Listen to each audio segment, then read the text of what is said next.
여러분 안녕하십니까? 부산역으로 가던 KTX 산천 열차가 대전을 지나 충북 영동터널을 진입하던 중 탈선했습니다. 사고 여파로 경부고속철도 상하행선 열차가 대전역 등 주요 역에서 길게는 3시간까지 지연되는 등 큰 혼잡이 빚어졌습니다. 내일 첫 차부터 정상 운행을 목표로 현재 복구가 진행 중인데요. 완전 복구는 쉽지 않은 상황입니다. 조혜영 기자입니다. KTX 열차 승객과 승무원 등 300여 명이 소방대원의 도움을 받으며 열차에서 내립니다.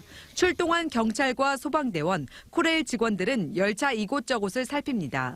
오늘날 12시 58분쯤 서울역을 출발해 부산역으로 향하던 KTX 산천 열차가 영동터널 인근에서 궤도를 이탈했습니다. 터널 내 철제 구조물이 열차에 부딪히면서 열차 유리창 파편과 객실 선반 위 물건이 떨어지면서 승객 7명이 경상을 입었습니다. 사고 원인 파악과 복구 작업이 진행되면서 다른 열차 운행에 큰 차질을 빚었습니다. 대전에서 동대구 구간을 운행하는 KTX는 고속선이 아닌 일반선으로 우회 운행 중이며 9개 열차는 운행이 중단됐습니다. 우회 운행 등으로 경부고속철도 상하행선 운행 107개 열차가 모두 30분 이상, 길게는 3시간까지 지연되면서 많은 승객이 불편을 겪었습니다. 원래는 일찍 만나가지고 좀 잠깐 있다가 바로 올라가야 되는데 언제까지 기다릴지 몰라가지고 좀 답답하고. 한때 코레일 앱도 먹통이 되면서 대전역 창구에는 열차 지연을 문의하거나 표를 바꾸려는 승객들로 장사진을 이뤘습니다. 어플에서도 뭐 지금 예매도 안 되는 상황이고 지연도 언제 풀릴지 모르는 상황이라서 지금 교통편이 없어가지고 계속 기다리고 있습니다. 코레일은 정확한 사고 원인은 국토교통부 항공철도사고위원회의 조사가 이뤄져야 알 수 있다고 밝혔습니다. 또 내일 첫 차부터 정상 운행될 수 있도록 복구에 최선을 다하고 있다고 밝혔지만 완전 복구까지 상당한 시간이 소요될 전망입니다. TJB 조혜연입니다. 대전과 세종, 충남에서는 하루 사이 157명의 확진자가 나온 가운데 공주시 정안면의 종교시설 관련 신도 11명이 추가로 확진됐습니다. 종교시설 인근 마을 주민에 대한 전수조사 결과 모두 음성이었지만 공주시는 외부 교류 없이 공동생활하는 종교시설에 대해 전수조사와 방문 예방접종 등 선제적 대응에 나서기로 했습니다. 또 충남에서 2명이 오미크론 변이에 감염된 것으로 확인돼 충남 지역 오미크론 누적 감염자가 12명이 됐습니다. 대전에서는 대덕구 모 체육관에서 6명의 확진자가 추가되는 등 모두 51명의 확진자가 나왔고 세종에서는 17명이 추가됐습니다. 내일부터 업체당 100만 원씩의 소상공인 방역지원금 2차 지급이 시작됩니다. 중소벤처기업부에 따르면 지원 대상은 숙박업과 여행업, 임용업 등 영업시간 제한을 받지 않은 일반 소상공인 245만 명과 영업시간 제한을 받은 3만여 개 1인 경영사업체 등 모두 284만 명입니다. 안내 문자를 받은 소상공인은 소상공인 방역지원금 누리집을 통해 내일과 모레 이틀간 사업자 번호 끝자리를 기준으로 홀짝제로 신청 가능하고 1인 경영사업체는 오는 10일부터 신청할 수 있습니다. 세계적인 임플란트 제조업체 오스템 임플란트에서 발생한 1,880억 원 사상 초유의 횡령 사건 여파가 우리 지역으로 불똥이 튈 가능성이 제기되고 있습니다.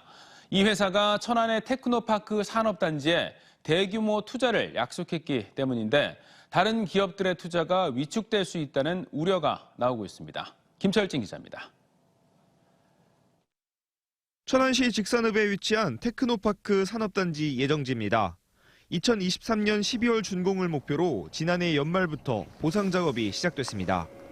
오스템 임플란트 측은 현재 조성 중인 이 산업단지 내에 향후 10년간 약 1,400억가량을 투자 협약 맺은 바 있습니다. 이지막 사업이 본격화되는 단계지만 오스템 임플란트의 사상 초유 횡령 사건 발생으로 우려가 커지고 있습니다. 오스템 임플란트는 이곳 산업단지에 5만여 제곱미터 규모의 대형 공장 신설을 약속한 바 있습니다. 산업단지가 아직 다 분양되지 않은 상태에서 이번 불확실성은 다른 기업의 진출도 위축시킬 수 있다는 지역 경제계의 목소리도 나옵니다. 산단 관계자 측은 아직까지 사측에서 통보받은 바는 전혀 없다며 상황을 지켜보는 단계라는 입장입니다. 말씀을 드릴 수 있는 게 조금 제한적이에요. 그 준공 시기에 맞춰서 본 분양이 나갈 때 일정이 다 나와요. 일정에 맞춰서 진행된다고 보시면 돼요. 지역 내 치과대학병원과 오스템 공장을 발판 삼아 국립치의학연구원 유치를 추진 중인 천안시도 상황을 예의주시하고 있는 상태입니다. 오스템 임플란트 측은 공식 입장문을 내고 현금 흐름에 전혀 문제가 없다며 모든 경영 활동은 정상적으로 추진 가능한 상황이라고 밝혔지만 이번 사태로 은행들의 신용등급 재평가를 비롯해 기업의 대출에 영향을 미칠 수 있다는 전망도 제기되면서 우려의 여파는 계속되고 있습니다. TJB 김철진입니다. 대전에 한 사립고 교장과 교감 등이 학생들을 학대했다는 신고가 들어와 경찰이 조사에 나섰습니다. 대전 중부경찰서는 지난해 12월 6일 해당 학교 교장과 교감이 학생들에게 성적 수치심을 느낄 만한 발언을 하고 폭언과 가혹행위를 일삼았다는 신고를 접수했고 이후 또 다른 교사도 학생들을 학대했다는 추가 신고가 들어와 전교생을 대상으로 전수조사를 벌였다고 밝혔습니다. 경찰은 전수조사 결과를 검토한 뒤 범죄 혐의점이 드러날 경우 입건해 수사한다는 방침입니다. 어려운 이웃들을 돕겠다는 익명의 기부자들이 잇따라 새해 따뜻한 온기를 더해주고 있습니다. 천안시는 지난달 31일 오전 11시 50분쯤 40대 초반의 한 여성이 목천읍 행정복지센터를 찾아 어려운 이웃들을 위해 써달라며 78만 1,000원이 든 돼지 저금통과 30만 원이 든 봉투를 놓고 사라졌다고 밝혔습니다. 이에 앞서 지난달 30일에는 공주의 한 경찰 지구대에 초등학생 형제가 개인기를 사려고 돼지 저금통에 알뜰히 모은 100여만 원과 손편지를 놓고 사라져 잔잔한 감동을 선사했습니다. 악취 발생 등 주민들의 끊임없는 민원으로 2011년 이전이 결정됐던 대전 하수처리장 현대화 사업이 올해 본격 시작됩니다. 2027년 준공이 목표인데 이전 지역 주민들에 대한 합의와 하수처리장 지하화 이후 상부 이용 계획 등 사업 성공을 위해서는 풀어야 할 굵직한 과제들도 많습니다. 장석영 기자입니다. 1980년대 당시 대전의 외곽이었던 유성구 원천동에 설립된 대전 하수처리장. 인근 주민들의 지속적인 악취 민원으로 2011년 이전을 결정했지만 막대한 예산과 경제성 등의 이유로 지체되다 지난해 12월 기획재정부의 민간투자 사업 심의를 최종 통과해 드디어 사업이 급물살을 타게 됐습니다. 이달 안에 우선 협상 대상자인 한화건설을 대표로 하는 대전 엔바이로와 실시 협약을 체결하고 토지 보상과 실시 설계, 환경 영향 평가 등을 거쳐 8월 이후 늦어도 연내에는 착공하기로 했습니다. 공사 기간은 60개월로 유성구 금고동 일원에 7,214억 원을 투입해 2027년 상반기 준공이 목표입니다. 모든 하수처리 시설은 지하화하고 지상에는 공원과 체육시설 등 주민 편익시설을 설치해 혐오시설이 아닌 관광지로 조성될 계획입니다. 하수의 악취가 주변에 피해를 주지 않는 그런 첨단 공법의 하수처리장이 될 것입니다. 그리고 상부에는 주민들이 체육시설이라든지 편의시설이 들어가도록 해서 자연 친화적인 그런 시설을 만들고자 합니다. 하지만 이전 부지 지역 주민들은 금고동에 쓰레기 매립장과 소각장이 있고 하수처리장까지 들어와 주민들이 떠나고 있다며 공원 조성이 아니라 종합적인 마을 발전 마스터 플랜의 필요성을 제기했습니다. 떠나지 않고 사람들이 올 수 있는 계획이 구성이 돼야 된다.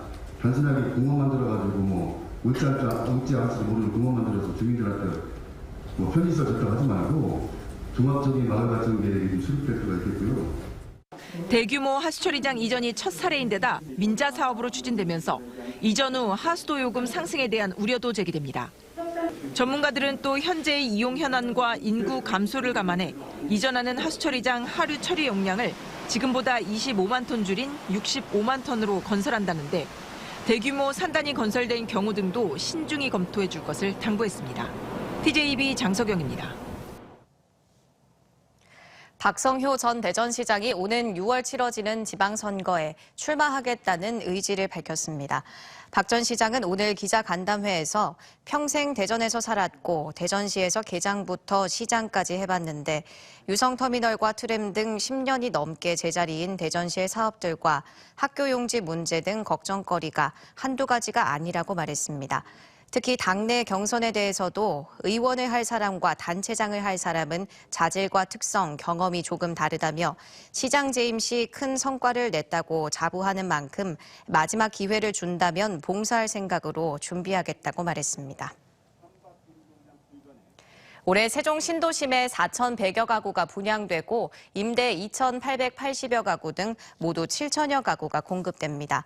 행복도시 건설청은 주요 업무 추진 계획을 통해 이같이 밝히고 여기에 임대 1,000가구를 포함해 3,920가구가 준공된다고 밝혔습니다.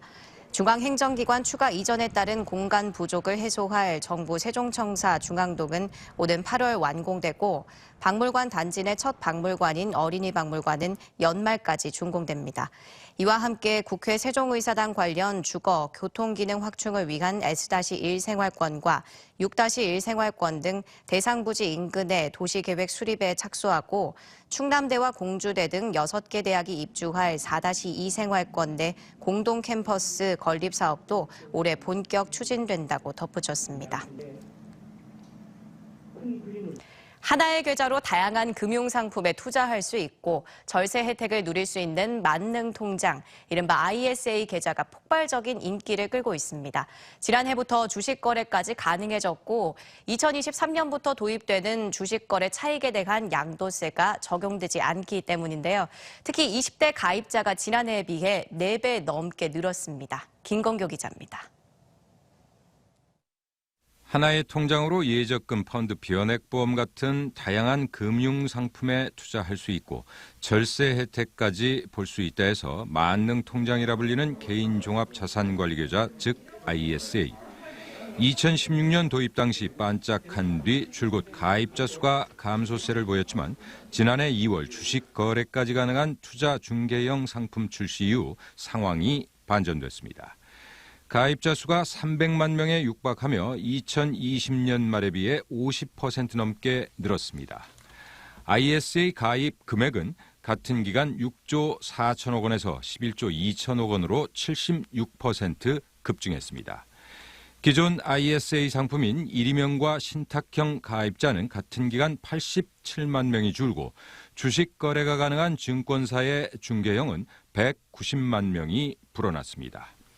ISA는 기본적으로 이자 배당 소득의 200만 원까지 세금이 없고 초과분에 대해서도 세율이 15.4%에서 9.9%로 분리 과세됩니다. 무엇보다 내년에 도입되는 20에서 25%의 주식거래 차익에 대한 금융투자 소득세, 이른바 양도세가 부과되지 않는다는 게 큰 매력입니다. 주식 거래가 가능한 IS 중개형이 도입이 되면서 배당이라든지 차익에 대한 세제 혜택을 받는 그런 부분이 가장 크기 때문에 가입자분들이 많이 늘어나는 것 같습니다. 연령대별로는 2020년 말까지 60대 이상의 절반 수준에 불과했던 20대 가입자가 지난해 4배나 늘면서 60대보다 많아졌습니다. 연간 납입 한도 2천만 원에 남은 한도는 2월 되는데 5년간 최대 1억 원까지 일괄 납입이 가능해서 주식 양도세에 대비해 젊은 층을 중심으로 통장을 미리 만든 가입자가 많아진 겁니다. 그래서 ISA라는 툴 자체가 중장기 기반의 세제 혜택이 많이 부여된 그런 이제 툴로서 좀 인식이 되면서 이제 미리 한도를 확보하는 측에서 계좌를 좀 터놓자라는 분위기가 특히 이제 젊은 층에 더 많이 형성이 되는 것 같고요. 다만 ISA 계좌를 3년 이상 유지해야 세제 혜택을 볼 수 있습니다. TJB 김건교입니다. 올 들어 대전에서 설 이후 대선 전까지 3개 아파트 단지가 분양에 나설 전망입니다. 건설업계 등에 따르면 대전 선화동 일원 744가구 규모의 해링턴 플레이스 휴리움과 일반 분양 1,017가구 규모의 도마변동 재개발 11구역은 다음 달 중순쯤 모집 공고를 내고 분양 일정에 들어갈 걸로 예상됩니다. 또 대덕구 읍내동 일원에 745가구를 공급하는 회덕 지역주택조합도 아직 분양 일정을 확정하지는 않았으나 3월 대선 안에 분양에 나설 걸로 관측됩니다. 새로 조성하는 보문산 목조 전망대 이름이 큰나무 전망대로 결정됐습니다. 대전시는 지난해 12월 시민 선호도를 조사한 결과 보문산 큰나무 전망대가 가장 높은 점수를 받았다며 목조 전망대를 큰나무로 형상화했고 보문산 위에서 내려다보며 마을을 지켜주는 수호목과 같은 안식처의 의미가 담겼다고 설명했습니다. 새 전망대는 높이 48.5m의 전망동과 지하 1층, 지상 2층 규모의 일반동이며 오는 8월까지 설계를 완료하고 본공사를 시작해 2024년 6월 준공될 예정입니다. 금산 깻잎 매출액이 지난해 635억 원으로 2020년 609억 원을 넘어선 사상 최대를 기록하면서 지역의 대표적인 효자 소득 작목과 깻잎 주산지로 확고히 자리 잡았습니다. 금산구는 2015년 전국 엽채류 가운데 처음으로 금산 추부 깻잎 특구로 지정되면서 고품질 생산 기반이 강화되고 가공 수출 지원에 나서면서 글로벌 GAP 인증과 유통 다변화 등으로 본격적인 매출액 증가가 이뤄졌다고 평가했습니다. 마스크나 두통약 등을 고가에 판매한 뒤 환불해주지 않아 논란이 된 대전 유성구의 한 약국과 관련해 약사회가 운영주 A씨를 윤리위원회에 해부해달라고 요청했습니다. 대한약사회는 늦어도 다음 주 안으로 폭리와 환불 거부 등의 행위에 대해 A씨를 심의한 뒤 징계 여부를 정해 보건복지부에 전달할 계획입니다. A씨는 3년 전 천안에서 약국을 운영할 당시 과대 과장 광고를 했다는 이유로 약사 자격정지 15일 처분을 받기도 했습니다. 예산과 홍성 지역 시민단체들이 예산군 고덕면에 추진 중인 예당 이산단 조성 사업에 대해 주민 생존권을 위협한다며 사업 불허를 충남도에 촉구했습니다. 시민단체들은 예당 이산단 조성 사업은 부실한 환경 영향 평가와 대기오염, 주민 건강 문제 등을 안고 있어 충남도 산업단지 계획 심의위에서 여러 차례 보완 과정을 거치고 있고 산단 예정지 인근에선 1급 발암물질인 벤젠이 검출되는 등 주민들이 환경오염에 노출돼 있다고 주장했습니다. 대전시 보건환경연구원은 지난해 잔류농약이 기준치를 초과한 농산물 6,634kg을 폐기했습니다.